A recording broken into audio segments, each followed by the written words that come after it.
అందరికీ నమస్కారం. నేను మీ సునీత. ఈ మధ్య కాలంలో మనం చూసుకున్నట్లయితే అమ్మాయిలకు సంబంధించి ఏదో ఒక ఘటన ముందుకొస్తూనే ఉంది. వాళ్ళు ఏ విధంగా అసలు అఘాయిత్యాలకి బలైపోతున్నారో మరిన్ని వివరాలను తెలుసుకోవడానికి దీనికి సంబంధించి అసలు ఈ అఘాయిత్యాల వెనుక ఉన్న కారణాలేంటి, అమ్మాయిలు తప్ప అబ్బాయిలు తప్ప ఏంటి, మరిన్ని విషయాలు మాట్లాడడానికి ప్రస్తుతం మనతో పాటు ఆదినారాయణ గారు ఉన్నారు. మాట్లాడదాం. నమస్తే సార్. నమస్తే అండి.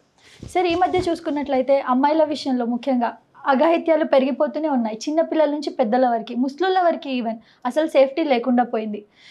ఈ మధ్య కాలంలో ఒక 2 days కింద వచ్చిన ఒక న్యూస్ ఏంటి అని అంటే, ఒక 24 years అమ్మాయి శ్రావణి, తనని ఒక అబ్బాయి మరి అసలు ఆలోచించలేము అసలు ఇలా చంపేస్తారని, మూలలు కొట్టి కళ్ళపై అండ్ చాకుతో కత్తితో మొత్తం ఫేస్ పైన 24 times పొడిచాడంట.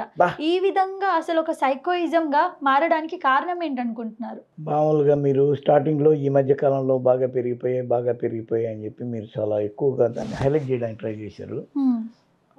బాగా పెరిగింది ఘటనలుగా ప్రచారం. ఓకే. ఇప్పుడు ఏమైపోతుందంటే, ఈ గతములో ఇవేవి లేనట్టు, వాళ్ళందరూ శుద్ధపూసలైనట్టు, ఇప్పుడే దుర్మార్గం పెరిగినట్టు, ఇప్పుడే అమ్మాయిలు అట్టయినట్టు, ఇప్పుడే అబ్బాయిలు ఇట్టయినట్టు, ఇదంతా ఏంటంటే అంతకుముందు వెలుగులోకి రాలేదు.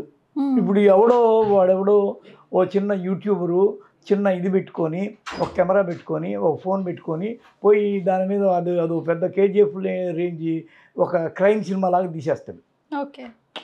దాన్ని చూపించేస్తాడు, దాన్ని ఆర్భాటం చేస్తాడు, హంగామా చేస్తాడు, గందరగోళం చేస్తాడు. దానివల్ల ఏమైపోతుంది, అది ఇంకొద్ది ప్రచారం అయ్యి ఇంకొద్ది ఇదైపోతుంది. అసలు బ్రాడ్కాస్టింగ్ నామ్స్ రూల్స్ ప్రకారం మహిళలు, పిల్లలు, వృద్ధులు వీళ్ళ మీద అతిగా ఏది చూపించకూడదు. యూట్యూబ్లో కూడా కొన్ని ఇవి ఉంటాయి, చూపించకూడదు, కొన్ని చేయకూడదు. కానీ రెచ్చిపోయి వీళ్ళు చెలరైపోతున్నారు. వాళ్ళు స్ట్రైక్ పడినా లెక్క చేయట్లేదు.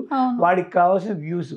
వాడేంటంటే వాడు పెద్ద క్రైమ్ రిపోర్టర్గా ఊహించేసుకొని అక్కడికి వెళ్ళి ఒక బీభత్సమైన లాంగ్వేజ్తో, నాకైతే ఆ స్టోరీ మీరు పెట్టిన స్టోరీ చూస్తే అర్థం కాల. ఫస్ట్ అసలు స్టోరీ ఏంటి, వాడు ఏం చెప్పదలుచుకున్నాడు, వాడి ప్రతాపం చూపించడానికి అది ఒక వేదిక. ఓకే, అంతే. దానిలో నాకు ఇంకేం కనిపించలే. అంటే ఈ ప్రచారము ఎక్కువ అవుతుంది. గతంలో వీళ్ళందరూ అమ్మాయిలు అబ్బాయిలు వాళ్ళ తప్పులేం లేకుండా, అసలు ఏ ఘటనలు జరగకుండా ఏం లేదు. ఒక నిర్భయ ఘటన, ఒక దిశ ఘటన, ల్యాండ్ మార్క్స్ లాగా మనకున్నాయి. ఆ మధ్యలో ఏం లేవా, ఆ ముందు లేవా, వెనకలేవా, ఉన్నాయి. అంటే అంటే ఈ సోకాల్డ్ మైండ్ సెట్లో క్రైము. అందుకు శివాజీ సినిమా చూసారు మీరు? శివాజీ సినిమాలో అయితే ఆడపిల్లల మీద విపరీతమైన దాడులు జరుగుతుంటాయి. చూసారు కదా శివాజీ, ఛత్రపతి శివాజీ. మరి ఆ కాలంలో లేవా? ఉన్నాయి. కానీ ఆ కాలంలో జరిగిన ఇది ప్రచారం తక్కువ. ఈ కాలంలో జరుగుతున్న ప్రచారం ఇప్పుడు ఇటు ఓపెన్ చేయగానే ఎవడో ఒకటి చెప్తూ ఉంటాడు. వాడికి డూస్ తెలియవు, డోంట్స్ తెలియవు, దాని మీద ఎంత ప్రచారం చేయాలో తెలియదు, చేయకూడదో తెలియదు. ఇప్పుడు నేరాలు ఘోరాలు అని చెప్పి ఒక సమయంలో వచ్చాయి. వాటిని చూసి ఆత్మహత్యలు చేసుకున్న వాళ్ళు, మర్డర్ ప్లాన్ చేసుకున్న వాళ్ళు లేరా? ఉన్నారు, చాలామంది ఉన్నారు. మీకు అంతెందుకు, కొన్ని సినిమాలు చూసి బ్యాంక్ రాబరీలు జరిగిన పరిస్థితులు ఉన్నాయి. అసలు అంతెందుకు, పుష్ప వచ్చింది మొన్న.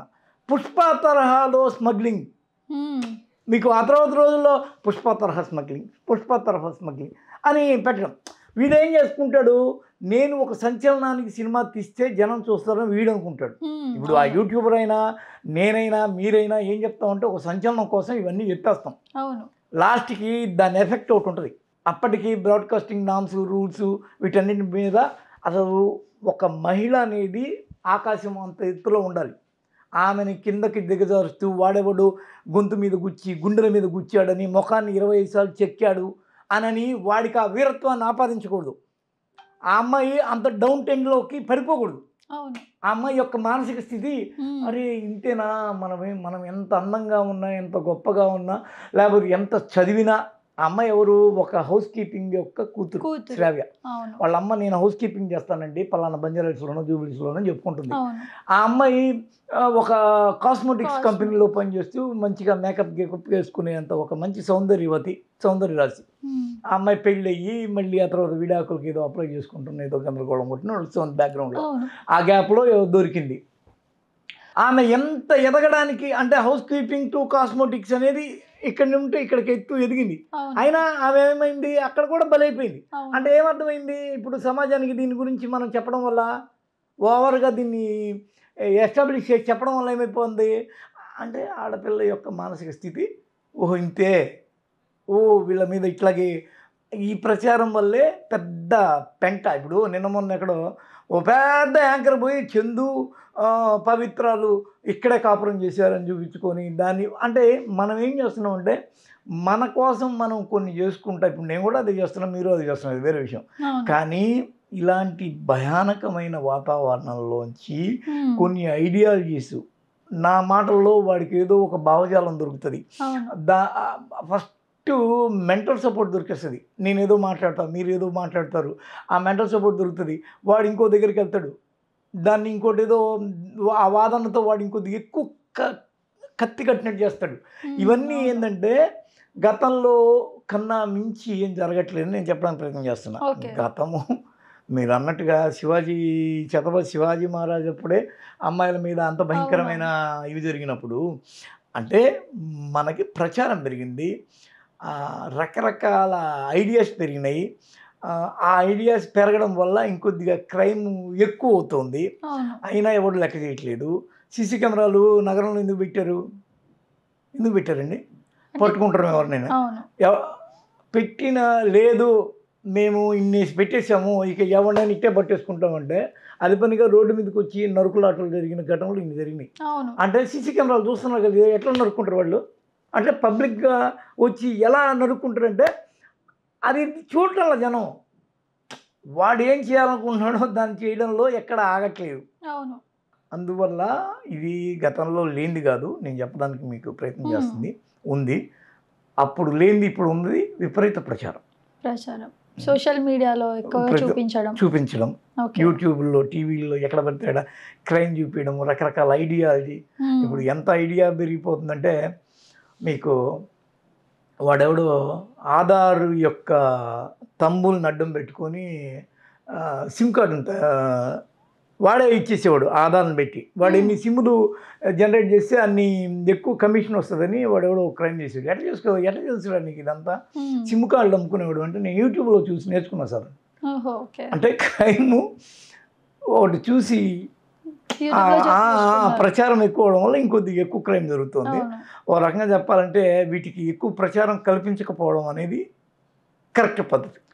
సార్ ఇప్పుడు మీరు అన్నారు ప్రచారం కల్పించొద్దని చెప్పేసి, మరి పనిష్మెంట్ ఎలా ఇస్తారు వాళ్ళకి? వీళ్ళకి భయంకరమైన పనిష్మెంట్లు ఉంటాయండి. ఆ పనిష్మెంట్ ఇప్పుడు ఇలా చేశారు, ఇప్పుడు వాడు జైల్లో ఉన్నాడని చెప్తేనే కదా నెక్స్ట్ ఇంకొకటి చేయకుండా ఉంటాడు. ఎక్కడ నేను చెప్పింది ఇందాక అదే కదా. ఇప్పుడు సీసీ కెమెరాలు పెట్టినందుకు వెంటనే పట్టేసుకోవడానికి. కానీ వీడు ఆగట్లా, వీడి కక్షలు, వీడి ఫ్యాక్షనిజం కానీ వీడి రౌడిజం కానీ ఆగట్లా. వీడి పోయి ఏం చేస్తున్నాడు, వాడు ఏమనుకుంటున్నాడు, అది పబ్లిక్ చేస్తున్నాడు, పడింది అనుకుంటున్నాడు. అక్కడ వరకు వచ్చేసాం మనం. అంటే సార్ గవర్నమెంట్ కరెక్ట్ గా శిక్షించట్లేదు అని ఒక రీజన్ కేనా? అంటే జరుగుతానే ఉన్నాయి. శిక్షకి నీకున్న పగకి ప్రతీకారానికి సంబంధం లేదు. నాకు తెలుసు ఏం జరుగుతుందో తెలుసు.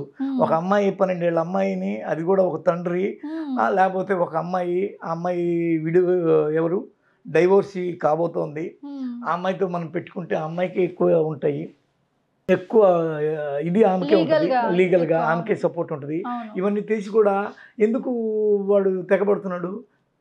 వాడి ఇంటెన్షన్ అక్కడ ఏమైనా సరే చేసి ఆ అమ్మాయిని ఇచ్చేయటమే. ఆ అమ్మాయి వాడి యొక్క ట్రయల్స్కి అవడమే, పడిపోవడమే. ఏమవుతుంది మా అంటే జైలుకి వెళ్ళి వస్తామని కూడా ఒకటి ఉంది సార్. అదే కదా, బెయిల్ మీద అదే పెద్దగా శిక్షలేం లేవు. శిక్షలు ఉన్నా కానీ వాళ్ళు ఎక్కడో తీసుకోవట్లేదు కదా. ఇప్పుడు నిర్భయ కేసులో ఏమైంది? సిట్ చేశారు. దిశ కేసులో ఏమైంది? ఎన్కౌంటర్ చేశారు. ఏమైంది? ఆయన ఆగిన రేపులు ఆ తర్వాత కూడా కొల్లలుగా జరిగినాయి. అది మనిషి యొక్క ఇంటెన్షను, ఈ యొక్క చట్టము వాటన్నిటికన్నా మించింది. ఒకవేళ ఏదన్నా కావాలి అంటే వాడిని ఒక మంచి సివిల్ కోడ్ని మనం రాసి రోబోలో పెట్టినట్టు ఒక చిప్పు కానీ పెట్టి వాడికి ఆపరేట్ చేస్తే వాడు ఏమన్నా చెప్పినట్టుగా ఓహో డూస్ ఇవి, డోంట్స్ ఇవి, ఇది అది అని అనుకుని ఏమన్నా ఉంటాడేమో. అంటే మనిషి అనేవాడు ఆ రోజు ఎట్టున్నాడో ఈరోజు అట్టే ఉన్నాడు. వాడు ఎంత కల్చర్డ్గా ఉండాలో అంత కల్చర్డ్గా ఉండేవాడు ఉంటున్నాడు, అన్కల్చర్డ్గా ఉండేవాడు అన్కల్చర్డ్గానే ఉంటున్నాడు. వాడిని మైండ్ని ఎవరు మ్యాపింగ్ చేయగలరండి? మీ మైండ్లో ఏముందో నాకేం తెలుసు, నా మైండ్లో ఏముందో మీకేం తెలుసు. ఆ మ్యాపింగ్ అది చిక్కదు. చిక్కన మ్యాపింగ్ ఏమైపోద్ది? పట్లేము అది.